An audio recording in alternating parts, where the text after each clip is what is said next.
Pleasure to present to you our commencement speaker for the morning, Dr. Robert F. Smith, officially a Morehouse man.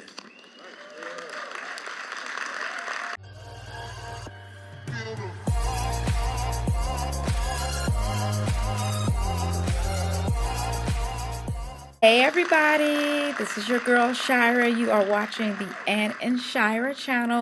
You're going to want to make sure that you check out the entire commencement address, all right? It's called Seizing the American Dream. It's billionaire Robert F. Brown, and this is an amazing speech. So while we may not be part of the Morehouse graduate class of 2019, there's so much value in this speech here that if you listen to it and you let it resonate, that money's going to come to you. Classmates, class of 2019,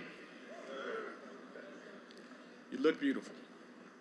You look beautiful. First of all, President Thomas, Board of Trustees, faculty, staff, and Morehouse alumni, the extraordinary Angela Bassett,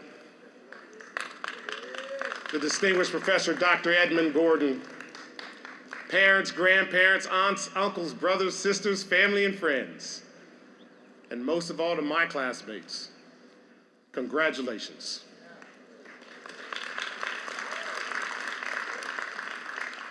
Earning a college degree is one of the most impressive and greatest accomplishments of life.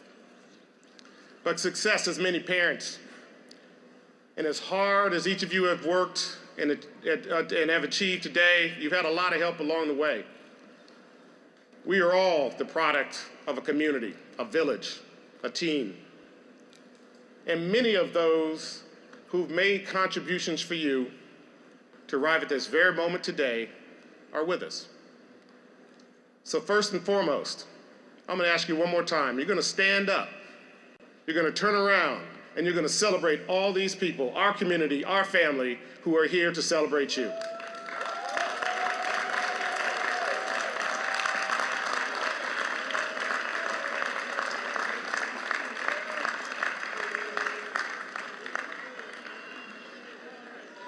All right, come on, sit down, class. We got a long way to go. So I want to make sure you got some stretching in.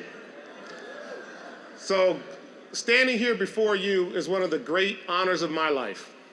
And I'm so proud to share it with you with my mother, Dr. Sylvia Smith, a lifelong educator and the greatest role model of my life, who is here with me today.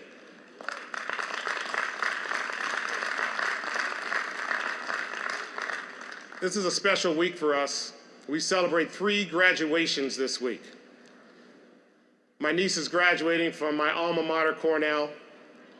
My daughter is graduating from high school and headed off to Barnard this fall. And my eldest, Zoe, is graduating from NYU with honors this week.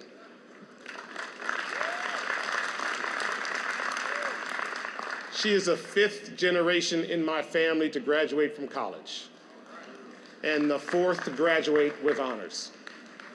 So first of all, I want to thank the Morehouse administration for timing this perfectly so I could attend all of those graduation ceremonies.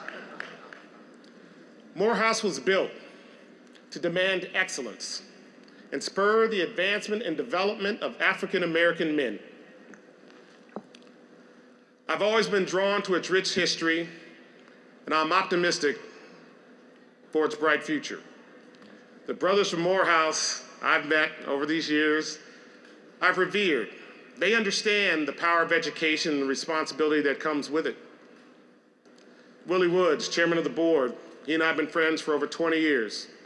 And I want to thank Chairman Woods for assembling a great class and a great organization of administrators and faculty to help you young men go forward. In our shared history, as a people and as a country, the Morehouse campus is a special place. The path you walked along Brown Street this morning to reach this commencement ceremony was paved by men of intellect and character and determination. These men understood that when Dr. King said the arc of the moral universe bends towards justice, he wasn't saying it bends on its own accord. It bends because we choose to put our shoulders into it together and push. The degree you earn today is one of the most elite credentials that America has to offer. But I don't want you to think about it as a document that hangs on the wall or reflects the accomplishments you've made up to now. That degree is a contract. It's a social contract. It calls on you to devote your talents and energies to honoring those legends on whose shoulders both you and I stand. Lord knows you're graduating into a complex world. Think about what we faced in the last few years of your time here at Morehouse. We've seen the rise of Black Lives Matter, lending voice to critical issues that have been ignored by too many for too long.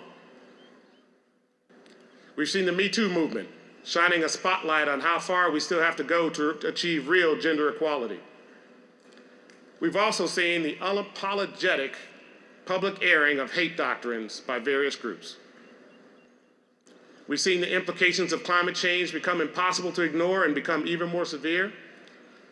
And our connected world has now to grapple with the new questions about secrecy, privacy, the role of intelligent machines in our work and in our lives. And we've witnessed the very foundation of our political system shaken by the blurring of the sacred line between fact and fiction, right and wrong. Yes, this is an uncertain hour for our democracy and our fragile world order. But uncertainty is nothing new for our community. Like many of yours, my family has been in these United States for 8 or 9 generations. We have nourished the soil with our blood. We've sown the land with our sweat. We've protected this country with our bodies, contributed to the physical, cultural, and intellectual fabric of this country with our minds and our talent. And yet, I'm the first generation in my family to have secured all my rights as an American citizen.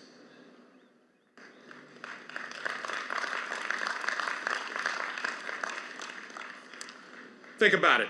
1865 was the first time most African American families had a hint of access to the greatest, until now, wealth-generating platform in America. That's land. The Freedmen's Bureau was supposed to deliver 850,000 acres of land to the formerly enslaved, and then that program was canceled and replaced by the Freedmen's Savings Bank, which was then looted. Essentially, that recompense was reneged upon. We didn't have broad access to the Homestead Act or the Southern Homestead Act, where indeed 10% of America's land was essentially given away for less than a filing fee. And it wasn't until 1868, after the passing of the Civil Rights Act of 1866 and the 14th Amendment, that my family actually had the birthright to be American citizens. Then when America decided to create a social safety net called Social Security in 1935, they created the Social Security program. Yet that program had one exclusion: 2 categories of people, maids and farm workers, which effectively denied benefits to 66% of African Americans and 80% of Southern African Americans. It wasn't until 1954 that my family had a right to equal education under the protection of the law with Brown versus Board of Education. And while the 15th Amendment gave my family the right to vote, the men at least, starting in 1890, those rights were rolled back in the South and remained suppressed until the passage of the Voting Rights Act of 1965. Even today, more than half a century after that, the struggle still continues to ensure true integrity at the ballot box. All these landmark extensions of our rights and subsequent retrenchments set the stage for a new policy of forced desegregation utilized in school busing that basically went in effect when I reached the 1st grade in my hometown in Denver, Colorado. Our family lived in Northeast Denver. And back then, Denver, like most American cities, remained extremely divided by race, both politically and geographically. In my community, my neighbors were mostly educated, proud, hardworking, and ambitious. They were dentists, teachers, politicians, lawyers, Pullman porters, contractors, small business owners, and pharmacists. They were focused on serving the African American community and providing a safe and nurturing environment for the kids in our neighborhood. They were on the front lines of the civil rights movement. We were sacrificing our sons to the Vietnam War. They mourned the death of a king, 2 Kennedys, and then an ex. And despite all they gave, they had yet to achieve the fullness of the American dream.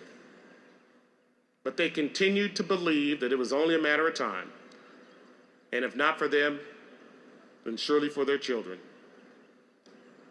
So I was among a small number of kids from my neighborhood who were bused across town to a high-performing, predominantly white school in Southeast Denver. Every morning we loaded up on bus number 13. I'll never forget it, and I was taken over to Carson Elementary School. That policy of busing only lasted to my 5th grade year, when intense protests and political pressure brought the end to forced busing. But those 5 years dramatically changed my life. The teachers at Carson were extraordinary. They embraced me, challenged me to think critically and start moving towards my full potential. In turn, I came to realize at a young age that the white kids, the black kids, the Jewish kid, and that one Asian kid were pretty much all the same. It wasn't just a school itself, it was a community that I lived in that embraced and supported all that we were doing. Since most of the parents in my neighborhood were working, a whole bunch of us walked over to Mrs. Brown's house every day after school and stayed there until our parents got home from work. Mrs. Brown was incredible. She kept us safe, made sure we did our homework the right way, gave us nutritious snacks, and taught us about responsibility. And because her house was filled with children of all ages, I had suddenly older kids all around me who acted as role models, who were studying hard and believed in themselves. Mrs. Brown also happened to be married to the first black lieutenant governor of our state, so we saw the possibilities firsthand. Amazingly, almost every single student on bus number 13 went on to become a professional. I'm still in touch with many of them as they make up the bedrock of our community today. They're elected officials, doctors, lawyers, engineers, teachers, professors, community organizers, and business leaders. An incredible concentration of black men and black women from the same working class neighborhood. Yet, when I look at the extended community that I lived in, and those kids who didn't get a spot on bus number 13, their success rate was far lower, and the connection's inescapable. Everything about my life changed because of those few short years, but the window closed for others just as fast as it opened for me. And that's the story of the black experience in America. Getting a fleeting glimpse of opportunity and success just before the window is slammed shut. The cycle of resistance to oppression, followed by legislation, followed by the weakening of that legislation, followed by more oppression and more resistance, has affected and afflicted every single generation.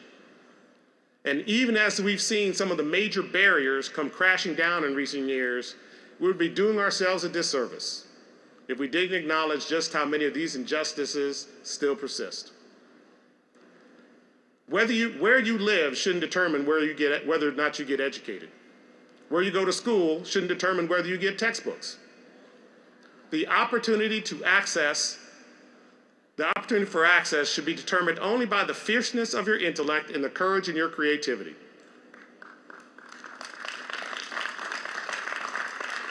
And should be fueled by the grit that allows you to overcome expectations that frankly weren't set high enough. We've seen remarkable breakthroughs in medical research, yet race-based disparities in health outcomes still exist. You're 41% more likely to die of breast cancer if you're an African American woman, in America than if you were white. You're 2.3 times more likely to die of prostate cancer if you're an African American man than if you were white. If you are African American, you're more likely to be stopped by the police, more likely to be issued a ticket when you're stopped, more likely to be threatened with force than when you're white. That's our reality. This is the world you are inheriting. Now, I'm telling you things because I don't want you to think that I'm bitter, nor do I want you to be bitter. I call upon you to make things better. Because the great lesson of my life is that despite the challenges we face, America is truly an extraordinary country. And our world is getting smaller by the day. And you are equipped with every tool to make it your own. Today, for the first time in human history, success requires no prerequisite of wealth or capital, no ownership of land or natural resources or people. Today, success can be created solely through the power of one's mind, ideas, and courage. Intellectual capital can be cultivated, monetized, and instantaneously distributed across the globe. Intellectual capital has become the new currency of business and finance, and the promise of brain power to move people from poverty to prosperity in one generation has never been more possible. Technology, the world that I live in, is creating a whole new set of on-ramps to the 21st century economy. And together, we will help assure that the African American community will acquire the tech skills and be the beneficiaries in a sector that is being automated. Black men understand that securing the bag just is the beginning.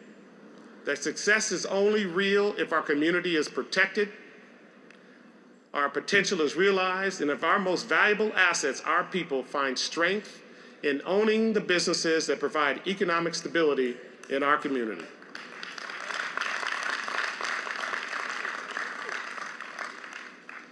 This is your moment, graduates. Between doubt and destiny is action. Between our community and the American dream is leadership. That's your leadership. That's your destiny. This doesn't mean ignoring injustice. It means using your strength to right order. And when you are confronted with racism, listen to the words of Guy Johnson, the son of Maya Angelou, who once wrote, "Racism is like gravity.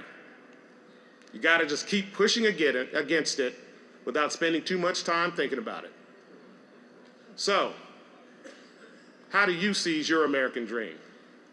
Let me get specific and give you a few rules to live by, because I understand that once you cross a stage, we may not be able to tell you much.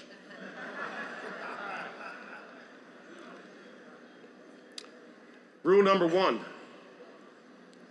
you need to know that nothing replaces actually doing the work.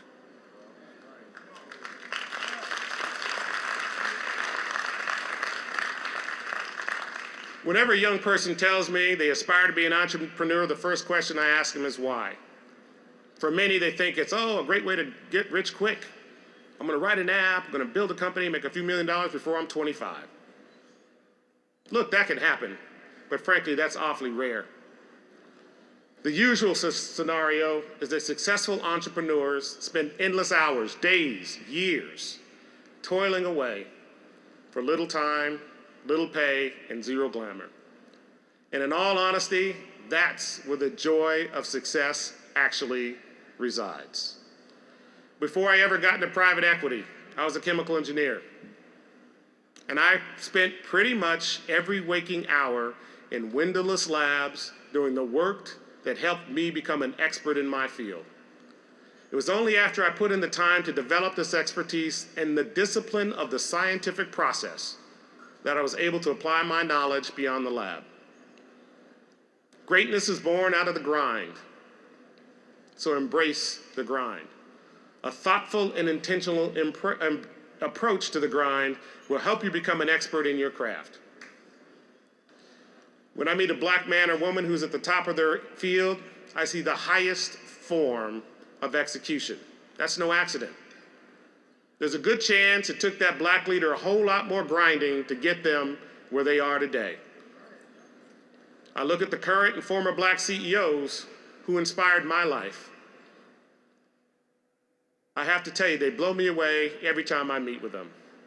People like Bernard Tyson, Ken Frazier, Ken Chenault, Dick Parsons, Ursula Burns, and the late Barry Rand. They may not have attended Morehouse, but they had the Morehouse spirit. They knew that being the best meant grinding every single day. It means putting in the 10,000 hours necessary to become a master of your craft. And I'll tell you, one of the great leaders of our time, Muhammad Ali, once said, "I hated every minute of training, but I thought to myself, suffer now and live the rest of your life as a champion." So grind it out and live your life as a champion. My next rule is to take thoughtful risks. My granddad took a particular interest in my career.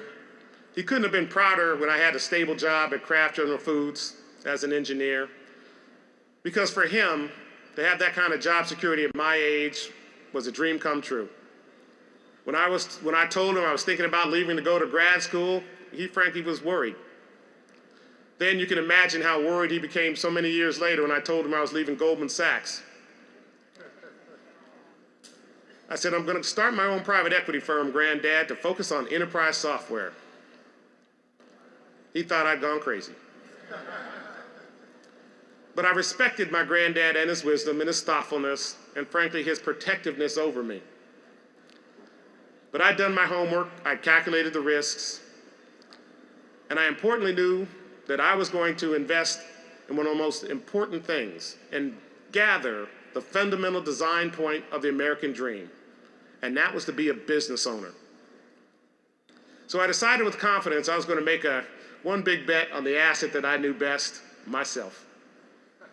There are always reasons to be risk averse. As you know, graduating from Morehouse can make you risk averse. The path that you're on, if you just take a conservative path, your outcomes and choices will probably be pretty good. But that doesn't mean that you should gamble with your career or careen from job to job, frankly, because the grass always looks a little greener. It does mean that you should evaluate your options. You should be taking business and career risks, do the analysis, and most importantly, trust your instincts. When you bet on yourself, that's likely a good bet. My third rule is always be intentional about the words you choose. Okay?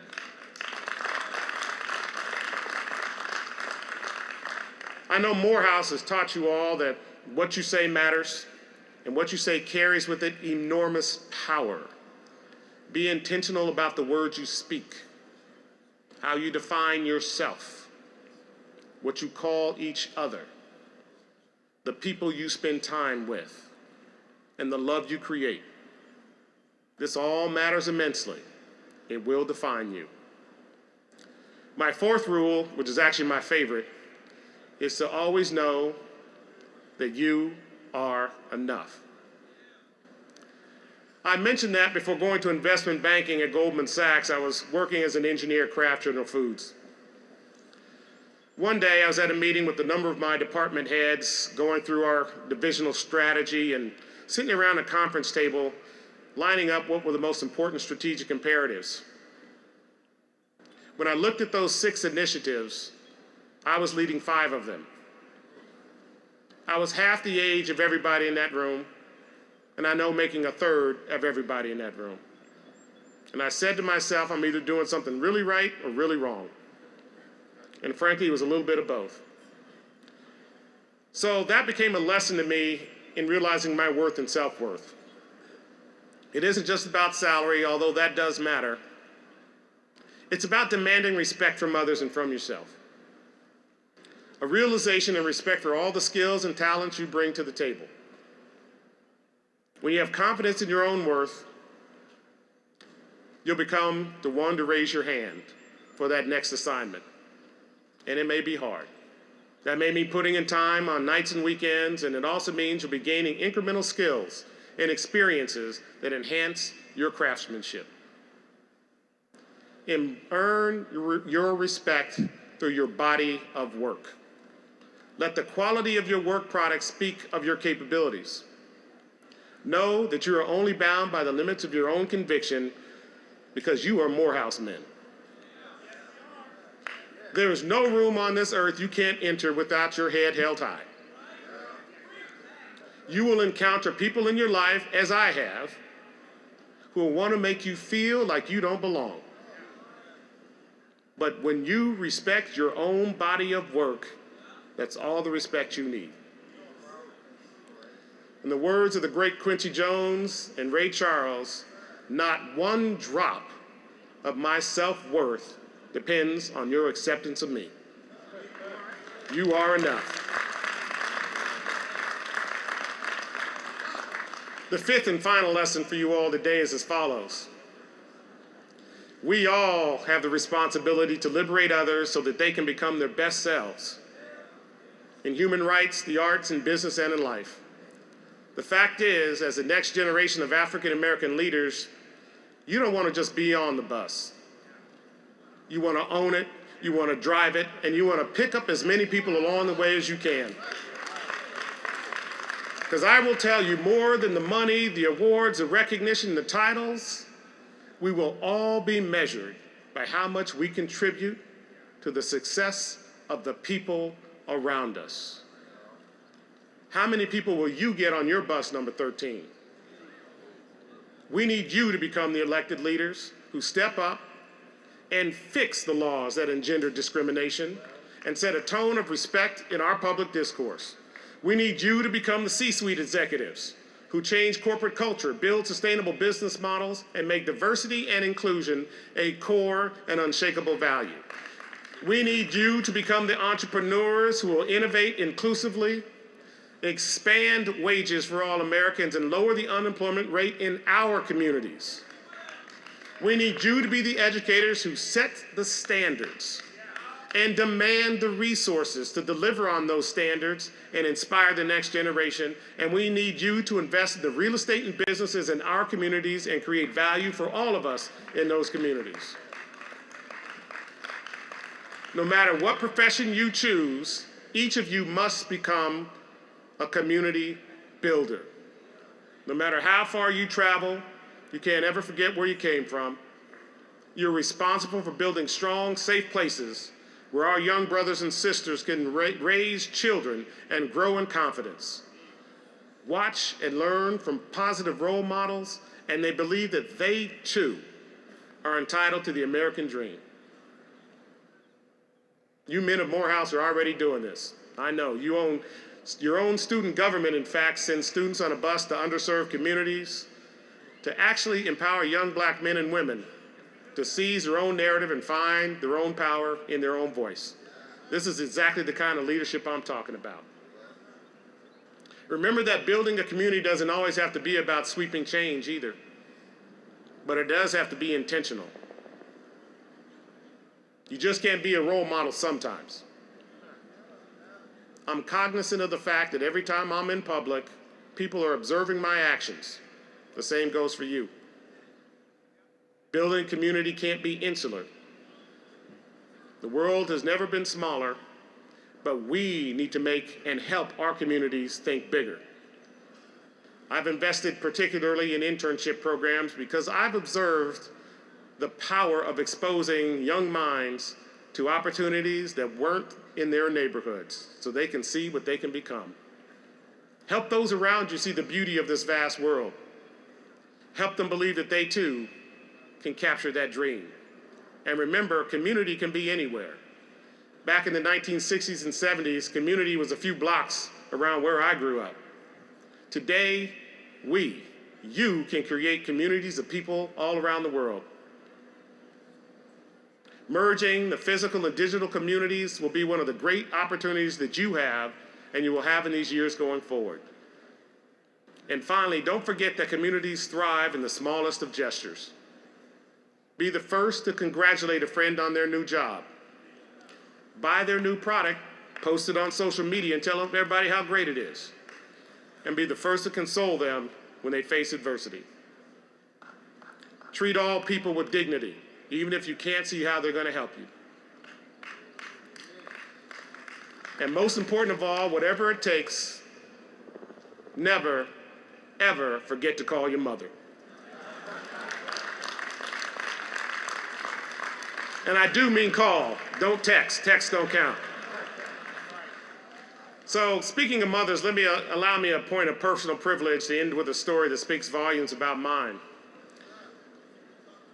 Summer 1963, when I was just 9 months old, my mother picked me and my brother up and hauled us 1,700 miles away from Denver to Washington, D.C., so we could be there for a Morehouse man's speech.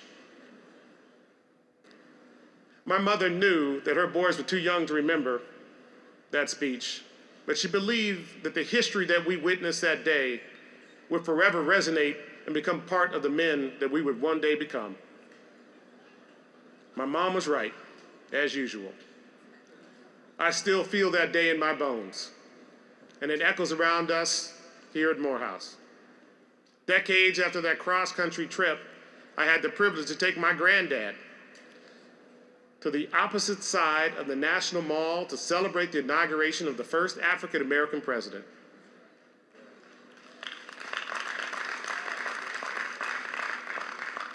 As we sat in that audience, in that cold morning, he pointed to a window just behind the flag in the Capitol building, and he said, "You know, grandson, when I was a teenager, I used to work in that room right there. It's the Senate lounge. I used to serve coffee and tea and take hats and coats for the senators."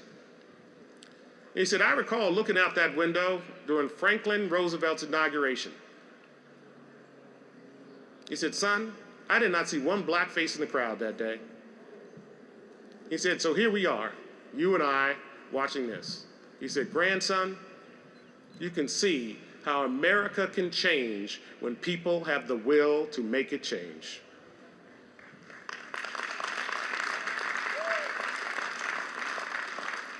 The beautiful symmetry of our return to the nation's capital under such different circumstances were not lost on us.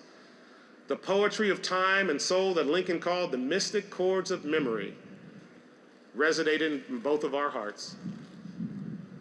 You cannot be a witness to history as I have or walk the halls of Morehouse as you have without profound respect for the unsung everyday heroes who generation after generation, little by little, nudged, shoved, and ultimately bent that arc of the moral universe a little closer to justice. This is a history and the heritage you inherit. This is a responsibility that now lies upon your broad shoulders. True wealth comes from contributing to the liberation of people. And the liberation of communities we come from depends upon the grit and the determination and the greatness inside of you. Using your skills and your knowledge and your instincts to serve, to change the world in only the way that you can. You great Morehouse men are bound, again, only by your limits of your own convictions and creativity. You have the power within to be great, be you, be unstoppable, be undeniable, and accomplish the things that people thought you never would. I'm counting on you to load up your bus and share that journey. And let's not forget what Dr. King said in his final moments in his famous sermon at Ebenezer Baptist Church. "I want to be on your right side and on your left side, in love and in justice, in truth and in commitment, so that we can make this old world a new world." So graduates, look to your right, look to your left. Actually, take a moment, stand up, give each other a hug. I'm going to wait.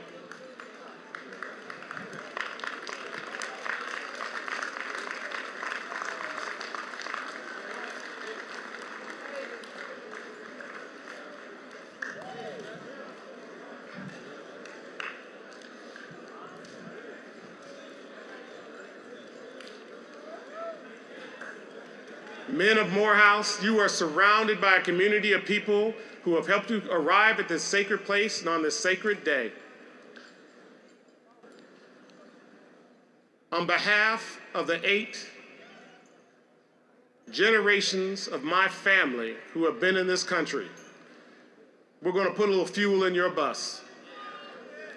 Now, I've got the alumni over there, and this is a challenge to you alumni. This is my class, 2019.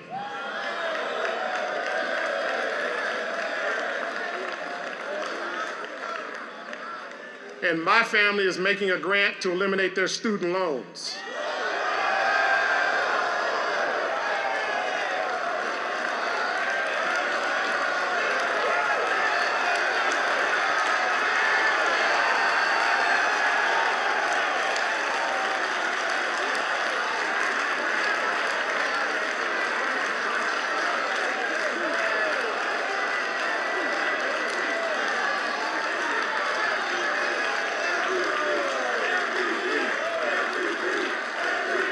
Now, I know my class will make sure they pay this forward. And I want my class to look at these alumnus, these beautiful Morehouse brothers, and let's make sure every class has the same opportunity going forward.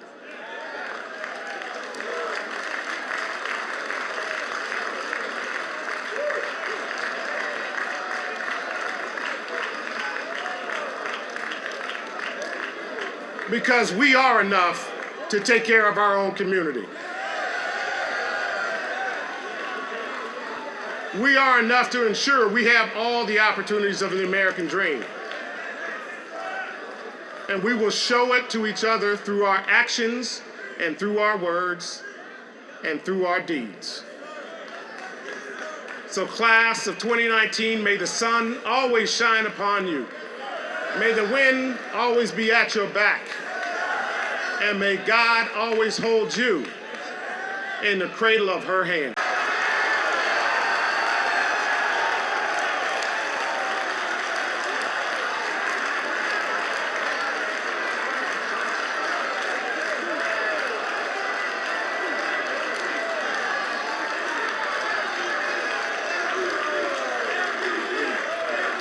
I know right now on the internet, people, they got funny memes going on, and I love the funny memes about, ooh, pay off my debt, give me some money. But let me tell you something, Robert F. Smith, you have blessed me tremendously just with the commencement address.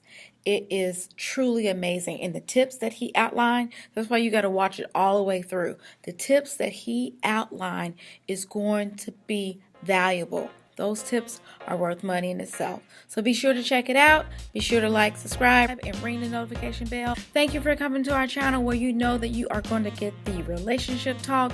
You're going to get our travel vlogs. And not only that, but you're going to get what we're known for, which are those trending topics. Feel the